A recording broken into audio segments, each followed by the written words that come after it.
Other bioactive molecules. ठीक है, starting में हम देखते हैं कि जो माइक्रोब्स हैं इसका हम कुछ इंडस्ट्रियल प्रोडक्शन यूज़ कर सकते हैं, कमर्शियल यूटिलाइजेशन करते हैं अल्को ऑर्गेनिक एसिड्स के लिए, अल्कोहल्स के लिए और एंजाइम्स के लिए। ठीक है, अब ऑर्गेनिक एसिड्स कौन कौन से हैं जिसका हम यूज़ कर रहे हैं और कौन कौन से माइक्रोब्स का यूज़ हो रहा है उनको प्रोड्यूस करने के लिए, कि कैसे कौन कौन से ऑर्गेनिक एसिड्स हम यूज़ कर रहे हैं, बना रहे हैं इनका माइक्रोब्स का यूज़ करके। ठीक है, एक होती है एस्परजिलस नाइगर, ये फंगस है, इससे मिलता है हमें सिट्रिक एसिड।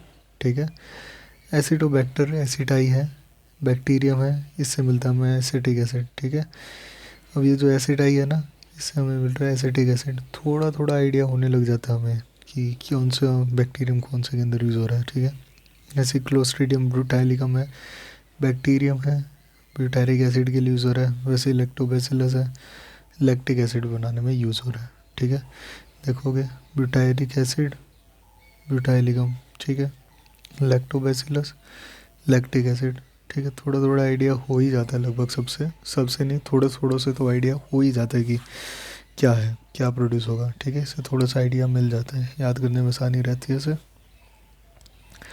अब ये जो यीस्ट देखी थी हमने, सैक्रोमाइसिस सेरेबेसी। ठीक है, बेकर्स यीस्ट बोलते थे इसे, ब्रूअर्स यीस्ट बोलते थे इसे। ठीक है, अगर ब्रूअर्स यीस्ट जो बोलते थे जब ये इथेनॉल बनाती थी। ठीक है, ethanol is also a type of alcohol, बहुत सारे टाइप होते हैं ना, इथेनॉल हम कंज्यूम कर सकते हैं। अब हमें याद है अगर ब्रेड प्रोडक्शन में यूज़ हो रही थी तो बस बेकर्स यीस्ट बोल रहे थे, इथेनॉल के लिए यूज़ हो रही है तो हम इसे ब्रूअर्स यीस्ट बोल रहे हैं। ठीक है, अब ऐसे ही हम बात कर चुके, ये तो बात हो गई हमारी इसकी, देखो केमिकल्स हो गए। ठीक है, अब एंजाइम्स के ऊपर आते हैं। ठीक है, कि कौन कौन से एंजाइम्स यूज़, हाँ, कौन कौन से एंजाइम्स हम प्रोड्यूस कर रहे हैं माइक्रोब्स के थ्रू। ठीक है, अब हमने सुना है लाइपेजेस, लाइपेज मतलब जैसे कि लाइपेजेस हमेशा फैटी एसिड्स या फिर फैट के ऊपर एक्ट करने वाले एंजाइम्स होते हैं। ठीक है, जिसके आखिर में एजिस लग गया, एंजाइम होता है लाइपेज या लाइपोज, जहाँ आ गया उसका मतलब फैट होता है, तो ये फैट के ऊपर काम करेंगे। ठीक है, बेसिकली हमने क्या किया कि हमने इसको डिटर्जेंट्स के अंदर डाल दिया। ठीक है, डिटर्जेंट फॉर्मुलेशंस के अंदर डाल दिया। अब जो डिटर्जेंट आया, अब क्या है कि घर के, अब कोई भी लॉन्ड्री होती है, कपड़े होते हैं, उसके ऊपर ऑयली स्टेन्स लगे हुए हैं। ऑयल क्या है, एक तरह का फैट है। अब हमने ये लाइपेजेस इसमें डाला हुआ है। अब फॉर एग्ज़ाम्पल सोचो ये कोई कपड़ा है, इसके ऊपर है ना काफ़ी ज़्यादा वो मतलब स्टेन्स हैं। ठीक है, तो हमने डाला डिटर्जेंट इसके ऊपर, ये गया डिटर्जेंट इधर, जिसके अंदर है लाइपेजेस। ठीक है, अब जो इसके अंदर जो लाइपेजेस है, सोचो ये लाइपेजेस है, ये है लाइपेजेस। अब ये लाइपेजेस क्या करेगा जाके, इसके ऊपर जो डिटर्जेंट के अंदर था, ये जो स्टेन्स थे इनको जाके ख़त्म कर देगा, स्टेन्स ख़त्म हो जाएंगे। ठीक है, ये काम होता है इनका। ठीक है, लाइपेजेस का। अब हम कई बार देखते हैं जो बोतल जूसेस आते हैं ना बाज़ार के अंदर, देखते हैं कई बार जो घर का बना हुआ जूस होता है ना, घर में निकालते हैं, या फिर मार्केट में जो फ्रेश जूस जो निकलता है, तो वो है ना काफ़ी क्लियर सा रहता है। ठीक है, और जो जो मार्केट वाला है वो, जो बोतल जूस होता है इतना क्लियर कैसे होता है। ठीक है, जो पैक, इसके अंदर जो बोतल जूस होता है इसके अंदर पैक्टिनेसिस और प्रोटीएसिस यूज़ करते हैं, जो इनके जो छोटे होते हैं। सोचो एक बार, ये जो है ना इसके अंदर पैक्टीन्स के स्ट्रैंड्स होते हैं, थोड़े बहुत फाइबर्स जो होते हैं ना, प्रोटीएसिस, ये क्या होता है, ये जाते हैं और इनको तोड़ देते हैं और डिज़ोल्व हो जाते हैं इसके अंदर, तो ये क्लीन दिखता है हमें काफ़ी। बट घर में तो हम कुछ ऐसे डालते नहीं, तो क्या है कि घर वाला बना हुआ जूस ऐसा ही दिखता है। ठीक है, अब ऐसे ही एक जो है कि स्ट्रेप्टोकाइनेज होता है, स्ट्रेप्टोकाइनेज जो एंजाइम है वो काफ़ी ज़्यादा यूज़फुल है हमारे लिए। स्ट्रेप्टोकाइनेज नाम ही बता रहा है कि कौन से उससे मिल रहा है हमें। हमें मिल रहा है ये स्ट्रेप्टोकाइनेज और स्ट्रेप्टोकोकस से। ठीक है, काफ़ी इम्पोर्टेंट ऑर्गेनिज्म है ये। आगे एमबीबीएस में भी काफ़ी पूछा जाता है इसके बारे में। ठीक है, स्ट्रेप्टोकोकस लिया हमने बैक्टीरियम। इसको हमने जेनेटिकली मॉडिफाई किया, किसके थ्रू करा, जेनेटिक इंजीनियरिंग के थ्रू। स्ट्रेप्टोकाइनेज को हम बोलते हैं क्लोट बस्टर। क्लोट बस्टर क्या है कि जैसे कि सपोज करो ये हमारी ब्लड वेसल है। ठीक है, ब्लड वेसल को मैं रेड कलर से शो कर रहा हूँ। सोचो इसके अंदर है ना एक, मतलब या तो इसके अंदर अब इधर की तरफ कुछ भी हल्का सा कोई भी ट्रोमा होगा, माइक्रो मतलब ऐसे कुछ भी हुआ, तो यहाँ की तरफ ब्लड क्लोट मत जम गया, एक प्लेटलेट्स आ गई, क्लोट बना दिया भाई अच्छा वाला। अब क्या है कि ब्लड तो आगे नहीं जा पाएगा क्योंकि यहाँ पे खून का एक थक्का जम गया, मतलब ब्लड क्लोट जम गया। अब खून तो आगे नहीं जा पाएगा, ब्लड नहीं जा रहा, अब ब्लड सप्लाई नहीं जा रही, तो क्या होगा, myocardial infarction. Myocardial, myo means heart, infarction means death, और मतलब जैसे कि टिश्यू का मर जाना या फिर इंजरी हो जाना ब्लड सप्लाई ना होने की वजह से। ठीक है, इस चीज़ को हम बोलेंगे, अगर ये काफ़ी टाइम तक प्रोलॉन्ग्ड रहा तो हार्ट अटैक बोलेंगे इस चीज़ को। ठीक है, तो इसके अंदर हम क्या कर सकते हैं कि हम ऐसी कोई चीज़ डालें कि ये जो ब्लड क्लोट है, ये वाला ब्लड क्लोट ये डिज़ोल्व हो जाए। ठीक है, तो इसके लिए हमने बना दिया इधर। अब हम स्ट्रेप्टोकाइनेस डाल देंगे यहाँ पे। यहाँ पे आया ये स्ट्रेप्टोकाइनेस।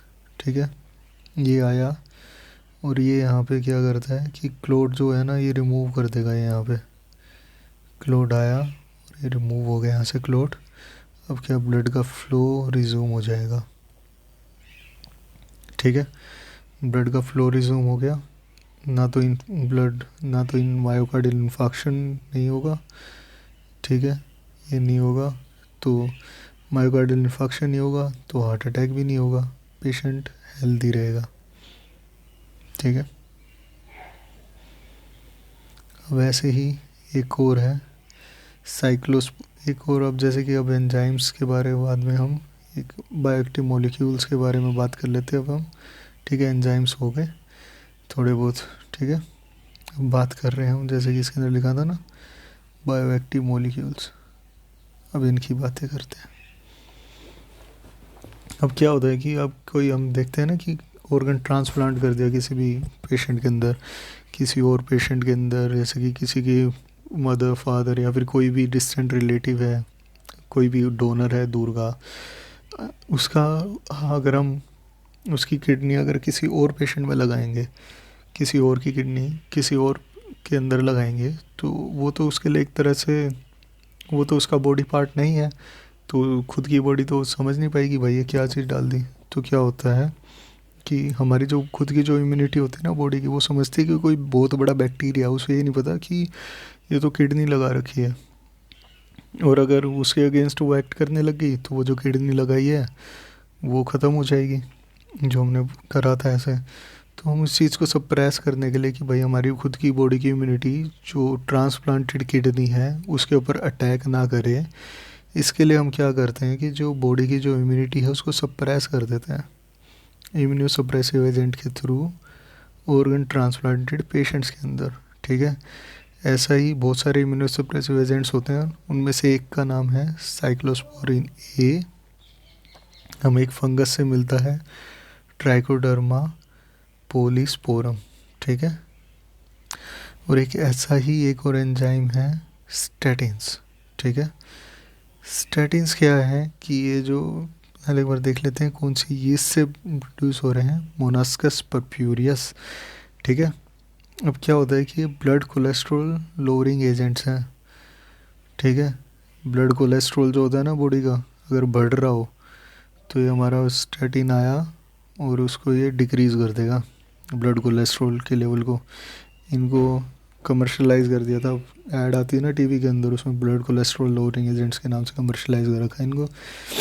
ये काम कैसे करता है, ये वैसे एंजाइम्स ही हैं, मतलब जैसे कि कम्पिटिटिवली इनिबिट करता है एंजाइम्स को जो कोलेस्ट्रॉल बना रहा है ना एंजाइम हमारी बॉडी में, उसको कम्पिटिटिवली इनहिबिट कर देता है, कम्पिटिटिव इनहिबिशन के थ्रू। ठीक है, तो कोलेस्ट्रॉल नहीं बन पाता, कोलेस्ट्रॉल लो हो गया। ठीक है, अब आते हैं हमारे अगला part, microbes in sewage treatment. ठीक है, अब हम जैसा कि हम जानते हैं कि जैसे कि कोई भी बहुत बड़ी सिटी है, टाउन है, कोई भी है, जो भी एक जहाँ पे भी लोग रहते हैं, कोई भी चाहे कुछ भी हो, वहाँ पे तो वेस्ट वाटर तो होगा ही होगा। वेस्ट वाटर कैसे बनेगा भैया? अब ये सुन रहे जाएगा कि भाई ह्यूमंस है तो क्या मतलब हम सारे वेस्ट वाटर बनाएंगे? तो वो वेस्ट वाटर है क्या?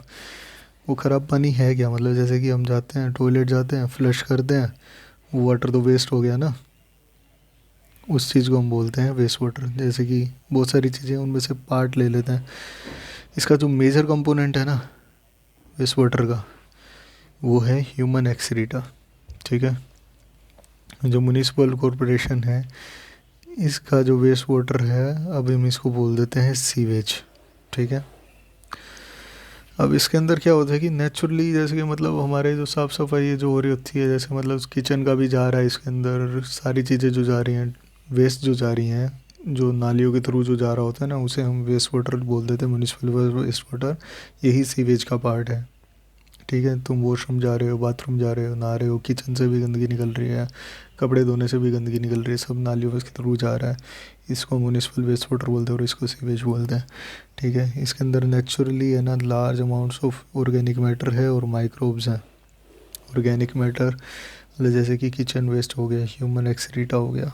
ठीक है, और इसमें से काफ़ी पैथोजेनिक है, अगर इसको ऐसे कोई कंज्यूम कर लेगा, पैथोजेनिक है, बीमारी हो जाएंगी। ठीक है, तो इसके अंदर ये जो है, आप लोगों ने कभी सोचा है कि ये जो इतना ज़्यादा जो बन रहा होता है, जो ह्यूज क्वांटिटी है सीवेज की या फिर अर्बन वेस्ट वाटर है, ये डेली कैसे जा रहा है, क्या हो रहा है इसका?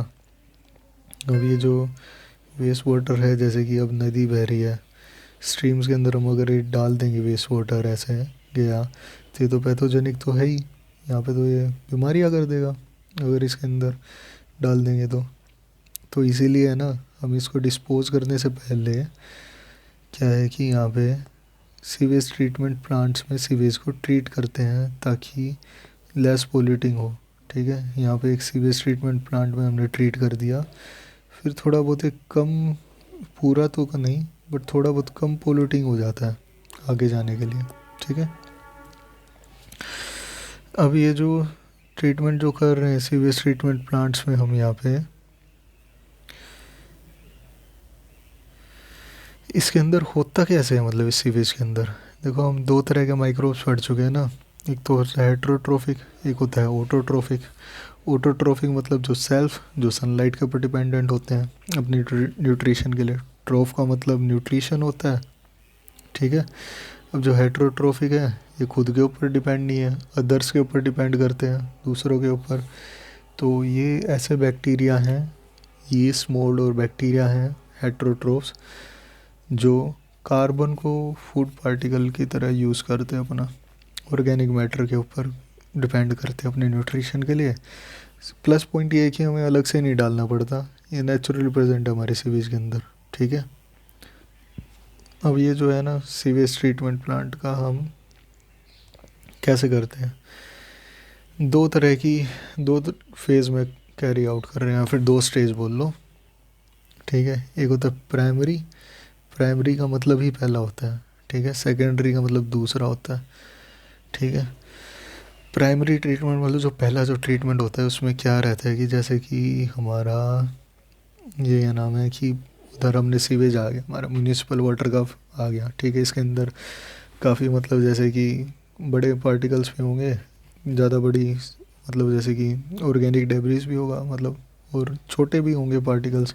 तो हम क्या करते हैं, जैसे कोई फ़िल्टर लगा दिया एक छोटा सा, मतलब ऐसे आगे मैनुअल, मतलब ऐसे कि छलनी टाइप ऐसे। तो क्या रहता है कि फ़िल्ट्रेशन और सेडिमेंटेशन, या फिर थोड़े टाइम के लिए जैसे वो फ़िल्टर आ गया ना, जैसे कि मतलब यहाँ पे छोटा छोटा सा ऐसे छलनी टाइप ऐसे लगे हुए हैं, यहाँ पे ऐसे इनके थ्रू छन के आ गया ये। ठीक है, और फिर इसको थोड़ी देर के लिए खड़ा रहने दिया।